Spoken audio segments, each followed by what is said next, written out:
Македонија повторно се гуши. PM10 частичките на големо го надминуваат дозволениот праг во последниве 48 часа, а итните мерки овој пат не се активни.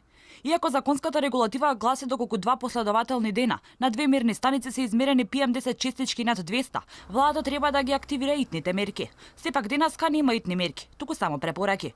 Заменикот министер за животна средина Јани Макрадули вели дека сме била во фаза на информирање, па затоа не се активирани мерките.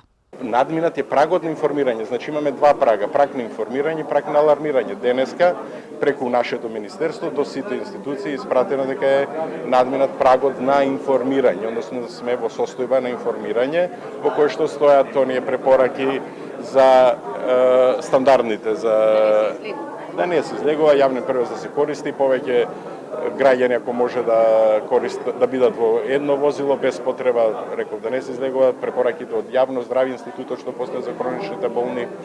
Тоа значи дека доколку утре повторно би се јавил праг на алармирање, да.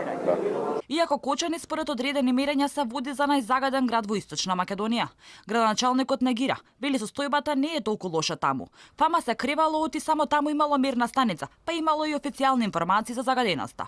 Точно е дека се доаѓаат изјави дека Кочани во истокот е најзагаден. Тоа е заради тоа што само во Кочани има мерна единица и мерна станица и никаде на друго место. Веројатно ако поставиме на друга страна ќе добиеме други параметри. Центарот на Скопје утринава најзагадениот дел од Македонија. Целиот град е под магла поради што се искачија вредностите на штетните PM10 частички низ мерните станици. Мерната станица на Министерството за животна средина во Центар покажува загаденост 6 пати на дозволената или 302 микрограми PM10 частици на метар кубен. Слична е состојбата во Драчево, додека во Карпаш 4 кај ректорат се измерени 179 микрограми на утринските мерења.